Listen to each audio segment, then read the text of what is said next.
பிரியமானவர்களே, ஆண்டவராகிய இயேசு கிறிஸ்துவின் நாமத்தினால உங்களை வாழ்த்துகிறேன். இந்த நாளிலும் ஆண்டவர் நமக்கு தியானிக்கப்படியாய் கொடுத்த வசனம் 1 பேதுருவின் புஸ்தகம் நிருபம் 1ஆம் அதிகாரம் 7வது வசனம். நான் உங்களுக்காக வாசிக்கிறேன்.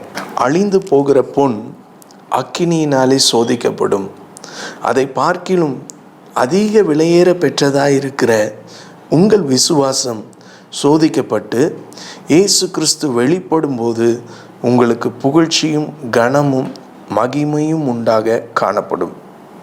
வேதவசனம் சொல்லுகிறது, அழிந்து போகிற பொன்.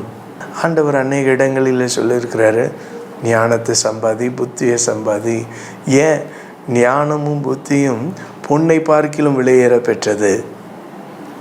இங்கே ஆண்டவர் நமக்கு என்ன சொல்லுகிறாரு? பொன் அழிந்து போகும். அப்படி அழிந்து போகிற பொண்ணே அக்கினியினால் சோதிக்கப்படும். ஒரு அழிவுள்ள பொருளை சோதிக்கிறதற்கு அக்கினி இருக்கிறது. அதை பார்க்கிலும் விலையேற பெற்றதாக இருக்கிற நம்முடைய விசுவாசம் சோதிக்கப்படும். அல்லேலூயா. அநேக வேளைகளிலே நமக்கு வருகிற அனைத்து காரியங்களும் ஆண்டவர் நமக்கு நம்ம விசுவாசத்துக்கு பரீட்சை வைப்பார். பரீட்சை வைக்கும்போது நம்ம அதில் பாஸ் ஆகிட்டே இருந்தோம்னா அடுத்தடுத்த லெவலில் நம்ம போயிட்டே இருப்போம். அநேக வேளைகளில் தேவன் கூட இருக்கிறாரா என்ற சிந்தை கூட பிசாசு கொண்டு வருவான். தேவன் கூட இருக்கிறாரா இல்லையா? இது பில்லி கிரஹாம் அவர்களே ஒரு முறை அவர்கள் தாயாரிடத்தில் போய் கேட்டாங்களாம், அம்மா எனக்கு ஆண்டவருடைய பிரசன்னத்தை உணர முடியலை. அப்போ அவங்க அம்மா சொல்லி கொடுத்தாங்களாம், அது ஆண்டவர் உன்னுடைய விசுவாசத்தை டெஸ்ட் பண்ணுறதுக்காக அப்படிப்பட்ட சூழ்நிலைகளை ஆண்டவர் உருவாக்கி கொடுப்பாரு. அப்போ நீ பயப்படவே கூடாது, ஆண்டவர் உங்க கூட தான் இருக்கிறாரு. ரெய்னார்ட் பாங்கே ஆப்பிரிக்கா தேசத்தை கலக்கின ஒரு அருமையான தெய்வ ஊழியர், அப்போஸ்தலர். தன்னுடைய வாழ்க்கையில் இருந்த அனுபவத்தில் அவர் சொன்னது, பல நாட்கள் ஆண்டவரே எங்களோடு கூட இருங்கப்பா, ஆண்டவரே எங்களோடு கூட இருங்க, ஆண்டவரே அப்பா உங்கள் பிரச்சனை எங்களுக்கு வேணும் அப்படின்ட்டு மணிக்கணக்காக ஜெபிப்பாராம். ஆனால் ஒரு முறை ஆண்டவர் அவரோடு கூட பேசினார் வசனத்தின் மூலமாக.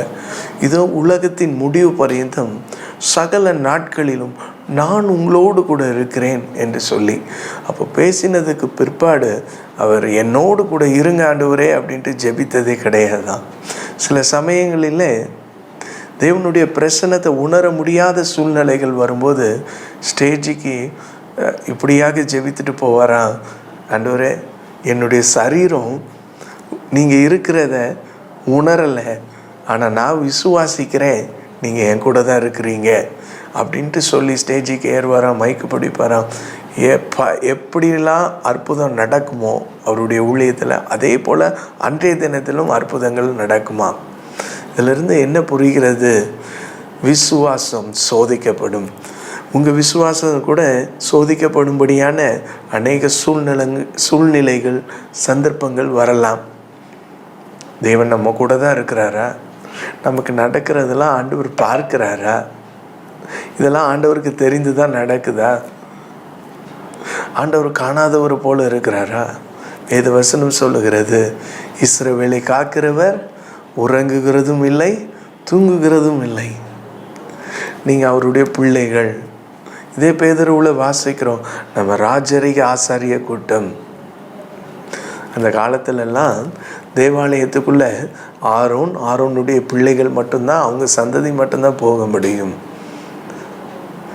மற்ற லேவியர் கூட உள்ள ஆசரிப்பு கூடாரத்தின் அந்த பரிசுத்த ஸ்தலத்துக்குள்ளெல்லாம் போக முடியாது. அந்த மகா பரிசுத்த ஸ்தலத்துக்குள்ளே பிரதான ஆசாரியன் மட்டும்தான் போக முடியும். ஆனால் ஆண்டவராக இயேசு கிறிஸ்து கல்வாரி சிலுவையில் சிந்தின அந்த விலையேற பெற்ற இரத்தத்தினால நம்ம கழுவப்பட்டது நிமித்தம் நாம் பிரதான ஆசாரியர்கள், ராஜரிக ஆசாரியர்களாய் மாற்றப்பட்டிருக்கிறோம். அல்லேலூயா. இன்றைக்கு தேவனை முகமுகமாய் நாம் பார்க்க முடியும். அன்றைக்கு திரைச்சீலை மகா பரிசுத்த ஸ்தலத்துக்கு போக முடியாதபடிக்கு ஒரு தடையாய் காணப்பட்டது. ஆனால் ஆண்டவர் சிலுவையில் தூங்கி மரித்த போது அந்த திரைச்சீலை இரண்டாக கிழிந்தது என்று வேதவசனம் சொல்லுகிறது. மகனே மகளே, நீங்கள் தேவனுடைய பிரசன்னத்தை, தேவனுடைய சமூகத்தை நீங்கள் இருக்கிற இடத்துல அனுபவிக்க முடியும். தேவனுடைய சமூகம் நீங்கள் இருக்கிற ஸ்தலத்துக்கு கடந்து வரும். காரணம், அவர் சிலுவையிலே அதை செய்து முடித்தார். ஒரு பெரிய மீட்பை உண்டு பண்ணினார். அல்லேலூயா. அவர் சிலுவையில் மரித்த அந்த மரணத்தினாலே இன்றைக்கு நாம் மீட்படைந்திருக்கிறோம். எப்படிப்பட்ட மீட்பு! ஆண்டவரோடு கூட முகமுகமாய் அவரை பார்த்து பேசக்கூடியதான அந்த ஒரு ஸ்லாக்கியத்தை பெற்றிருக்கிறோம். பிதாவாகிய தேவனை யாரும் தரிசிக்க முடியாது. ஆனால் உண்மையான இருதயத்தோடு முழு மனதோடு நீங்கள் ஆசைப்பட்டீங்கன்னா பிதாவாகிய தேவன் நீங்கள் இருக்கிற இடத்துலே வருவார். ஹல்லேலூயா. இயேசு சொல்லியிருக்கிறார், நான் உங்களை விட்டு விலகுவதில்லை, நான் உங்களை கைவிடுவதும் இல்லை. ஆண்டவர் சொல்லியிருக்கிறார், நான் உங்களை திக்கற்றவர்களாக விடேன், உங்களுக்கு நான் தேற்றற வாளனாகிய பரிசுத்த ஆவியை உங்களிடத்தில் அனுப்புகிறேன். அந்த பரிசுத்த ஆவியானவர் மீட்கப்படும் நாளுக்கு என்று முத்திரையாக கொடுக்கப்பட்டிருக்கிறார். நான் பரலோகத்துக்கு போவேனா, இன்னைக்கு ஆண்டவருடைய வருகை வந்ததுன்னா நான் ஆண்டவரோடு கூட போவேனா என்று சந்தேகப்படுறதுக்கு வாய்ப்பே இல்லை. காரணம், ஆண்டவர் பரிசுத்த ஆவியானவரை அதுக்கு தான் முத்திரையா கொடுத்திருக்கிறார், ஒரு சீல் மாதிரி கொடுத்திருக்கிறார். நாம் இன்றைக்கு மரித்தாலும் ஆண்டவருடைய சமூகத்தில், ஆண்டவருடைய பிரசன்னத்தில் நம்முடைய கண்களை திறப்போம். அதே பிரசன்னத்தை இந்த வாழ்கிற இந்த நாட்களிலும் நாம் அனுபவிக்க முடியும். எந்த நேரத்திலும், எந்த இடத்திலும், எந்த சூழ்நிலையிலும் அவர் நம்மிடத்தில் வருவதற்கு தடையா எதுவுமே இருக்காது. அல்லேலூயா. ஆண்டவர் ஆகிய இயேசு கிறிஸ்து கடலின் மேலே நடந்து வந்தார். பேதுரு ஆண்டவர் நடக்கிறத பார்த்து, ஆண்டவரே நீங்கள் தானே அது, அப்போ நானும் நடக்கட்டுமா உங்களை மாதிரி? வா நட. உடனே பேதுரு குதித்தான். கடலின் மேலே இயேசு நடந்தது போலவே பேதுருவும் நடந்தான். ஆனால் சுற்றி இருக்கிற அலைகளை பார்த்து பயந்தான், மூழ்கினான். அப்போ சுற்றி இருக்கும்போது என்ன பார்க்குறான்? அலைகளை பார்க்குறான். இயேசுவை பார்க்கும்போது, இயேசு என் கூட இருக்கிறாரு, நானும் அவரும் ஒன்றா இருக்கிறோம், என்னை எந்த அலையும் ஆழ்த்த முடியாது, அமிழ்த்த முடியாது, நான் அவரை போலவே நான் நடப்பேன் அப்படிங்கிற ஒரு தைரியம், அந்த தைரியம் இருந்ததுனால தான் அந்த கடலுக்குள்ளே அவன் குதித்து நடந்தான். ஆனால் இயேசுவை பார்த்து கொண்டிருந்த அந்த கண்கள் அலைகள் பக்கம் திரும்பின போது, ஐயோ அலை என்று பயப்படும் போது அவன் அமிழ தொடங்கினான். ஆண்டவர் அப்படியே விட்டுட்டாரா? அவன் கையை பிடித்து தூக்கி எடுத்தார். ஹல்லேலூயா. விசுவாசத்தில் நீங்கள் குறைவுள்ளவரெல்லாம் காணப்படலாம். விசுவாசிகளின் தகப்பன் என்று சொல்லப்பட்ட ஆபிரகாமே பல இடங்களிலே பயந்துருக்கிறார். ராஜாவுக்கு பயந்து ஐயோ எப்படி ஆகுமோ அப்படின்ட்டுலாம் பயந்துருக்கிறாரு. அப்போ நம்ம பயப்படுறதுல ஒன்றும் பிரச்சனை இல்லை. நம்முடைய விசுவாசம் குறைவாக இருந்தாலும் அவர் அதை நிறைவாய் மாற்ற வல்லவர். விசுவாசத்தை துவக்குகிறதும் அவர் தான், அதை முடிக்கிறதும் அவர் தான். துவங்கி வைப்பார். கொஞ்சம் கொஞ்சமாக கற்றுக் கொடுப்பார். சீஷர்களுக்கு அப்படி தான் கற்றுக் கொடுத்தார். வியாதியை சுகமாக்குறதற்கு, பிசாசுகளை துரத்துவதற்கு. அவங்கெல்லாம் அதுக்கு ட்ரெயினாகவே இல்லை, மீன் பிடிக்கிறவங்க.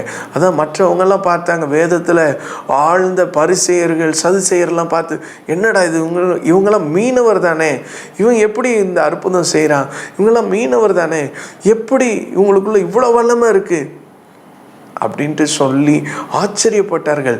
காரணம், அது எல்லாம் ஒரே நாளில் வரலை, அவர்களுக்கு இயேசு கற்றுக் கொடுத்தார். நம்முடைய தேவன் ஒரு குட் டீச்சர். அவர் ஒவ்வொரு நாளும் கற்றுக் கொடுப்பார். விசுவாசத்தில் பலவீனப்பட்டு இருக்கிறீங்களா? கவலையே படாதீங்க, ஆண்டவர் இடத்துல கேளுங்க. ஆண்டவர் உங்கள் விசுவாசத்தை வர்த்திக்க பண்ணும்படியான சூழ்நிலைகளை உருவாக்குவார். உங்களுக்கு வருகிற ஒவ்வொரு சந்தர்ப்பங்களும் ஆண்டவர் உங்களை வளர்ப்பதற்காக, விசுவாசத்தில் மென்மேலும் நீங்கள் வளர்ச்சி அடைய, முதிர்ச்சி அடைவதற்காக கொடுக்கப்படுகிறது. அல்லேலூயா. அப்படி அந்த கண்ணோட்டத்தில் பார்த்தீங்கன்னா நீங்கள் பயப்பட மாட்டீங்க. எந்த சூழ்நிலையும் அவர் அன்பினின்று என்னை பிரிக்காது காத்து கொள்வார். எந்த சூழ்நிலையும் அவர் அன்பினின்று என்னை பிரிக்காது காத்து கொள்வார். என்னை நம்பியவர் தந்த பொறுப்பதனை அவர் வரும் வரை காத்து கொள்வேன். அவர் வரும் நாளினில் என்னை கரம் அசைத்து அன்பாய் கூப்பிட்டு சேர்த்து கொள்வார். அவர் சமூகம் அதில் அங்கே அவருடனே ஆடி பாடி மகிழ்ந்திடுவேன். ஆனந்தமே பரமானந்தமே, இது மாபெரும் பாக்கியமே. இந்த பார்தலத்தின் சொந்தக்காரர் அவர், எந்த உள்ளத்தில் சொந்தமானார். அல்லேலூயா. சின்னஞ்சிறு வயதில் என்னை குறித்து விட்டார், தூரம் போயினும் கண்டு கொண்டார். தமது ஜீவனை எனக்கும் அளித்து ஜீவன் பெற்றுக்கொள் என்று உரைத்தார். ஆனந்தமே பரமானந்தமே, இது மாபெரும் பாக்கியமே. இந்த பார்தலத்தின் சொந்தக்காரர் அவர், எந்த உள்ளத்தில் சொந்தமானார். எவ்வளோ ஒரு பெரிய பாக்கியம் பாருங்க. இந்த பார்தலத்தின், இந்த உலகத்தின் சொந்தக்காரர் நம்முடைய உள்ளத்தின் சொந்தக்காரரை மாறி இருக்கிறார். நம்மால் அவர் பூரணப்படுகிறார். காரணம் என்ன தெரியுமா? அவர் தலை, நாம் சரீரம். சபை சரீரம் என்று வேதவசனம் சொல்லுகிறது. விசுவாசம் சோதிக்கப்படும் போது நாம் இன்னும் மென்மேலும் நம்முடைய விசுவாசம் வளர்ந்து கொண்டே இருக்கும். ஆகவே கவலைப்படாதீங்க, பயப்படாதீங்க, எதை குறித்தும் அஞ்சாதீங்க. இது எப்படி நடக்கும், இது எப்படி சாத்தியப்படும், பயப்படாதீங்க. உங்களுக்கு முன்னே செல்கிறவர், அவர் கோணலானவைகளை செவ்வையாக்குகிறவர், உங்களுக்கு முன்பாக போகிறவர், அவர் தடைகளை தகர்த்து எறிகிறவர், உங்களுக்கு முன்பாக செல்லுகிற தேவன். அவர் அன்றைக்கு இஸ்ரவேல் ஜனங்களை வனாந்திரத்தில் நடத்தி கொண்டு போனவர். அவருக்கு தெரியும் யாரை எந்த இடத்துல எப்படி நடத்த வேண்டும் என்று. உங்களுக்கு வேண்டிய காரியங்களை அவர் செய்வார். பயப்பட மாட்டேன், நான் பயப்பட மாட்டேன், இயேசு என்னோடு இருப்பதினால். காற்று வீசட்டும், கடல் பொங்கட்டும், எனது நங்கூரம் இயேசு இருக்கிறார். எனது நங்கூரம் இயேசு இருக்கிறார். ஆமென். நம்முடைய நங்கூரம் இயேசு. கப்பல் அல்லது படகு காற்று அடித்து அந்த காற்று போகிற போக்கில் போகும்போது அதை நிறுத்துவதற்காக நங்கூரம் கடலில் பாய்ச்சப்படும். நம்முடைய நங்கூரம் இயேசு கிறிஸ்து. நம்முடைய வாழ்க்கை அசைகிற சூழ்நிலைகளில் வேறு வழி இல்லையே என்று நாம் திகைக்கிற வேளைகளில் நாம் பயந்து நம்ம மடிந்து போக வேண்டாம். காரணம் நம்முடைய நங்கூரம் இயேசு. அல்லேலூயா. அழிந்து போகிற பொன் அக்கினியினால் சோதிக்கப்படும். அதை பார்க்கணும். விலையேற பெற்றதாக இருக்கிற விசுவாசம் சோதிக்கப்பட்டு ஆண்டவராகிய இயேசு கிறிஸ்து ஒரு நாள் வானத்தில் வரும்போது அது உங்களுக்கு புகழ்ச்சியும் கிடமுமா இருக்கும். இன்றைக்கு நீங்கள் ஒரு அற்பமாக எண்ணப்படலாம், ஆனால் ஆண்டவர் வருகை வரும்போது ஆண்டவர் எல்லா மனுஷரை பார்க்கிலும் உங்களை மேன்மைப்படுத்தி வச்சிருப்பார். பயப்படாதீங்க. அன்னைக்கு தான் தெரியும், ஓ என் மகனே நீ வா, என் மகளே நீ வா அப்படின்ட்டு ஆண்டவர் சொல்லுவார். உலகத்தார் எல்லாரும் மலைகளுக்கு பின்னாக கல்லுகளுக்கு பின்னாக ஒளிஞ்சிக்கிடுவாங்க, குகைகளிலும் மலைகளிலும் ஒளிந்து கொள்வார்கள். ஆனால் நாம் தைரியமாக ஆண்டவரே இயேசுவே நீங்கள் வாங்கப்பா, நாங்கள் ஆயத்தமாக இருக்கிறோன்ட்டு போவோம். அல்லேலூயா. அப்படிப்பட்ட காலங்களை ஆண்டவர் கட்டாயம் நிறைவேற்றி கொடுப்பார். அதுதான் அந்த நேரத்தில் தான் நம்முடைய விசுவாசம் பூரணப்படும். நாம் ஜெபிக்கலாம். ஆண்டவரே, அழிந்து போகிற பொண்ணு அக்னினால் சோதிக்கப்பட்டு அது அக்னி தான் அதை பொண்ணு அப்படின்ட்டு காமிக்குதப்பா. அதே போல் எங்கள் விசுவாசம் சோதிக்கப்படும் போது நாங்கள் பொண்ணாய் உள்ளங்க. கர்த்தர் அனுக்கிரகம் பாராட்டுங்க. எங்களோடு கூட இருக்கிறீங்க என்று நாங்கள் முழு நிச்சயமாக நாங்கள் நம்புகிறோம். நீர் எங்களோடு கூட இருந்து செய்கிற காரியங்கள் வந்து பயங்கரமாக இருக்குன்னு சொல்லியிருக்கிறீங்கப்பா. இந்த செய்தியை கேட்ட ஒவ்வொருவரையும் ஆசீர்வதிங்க.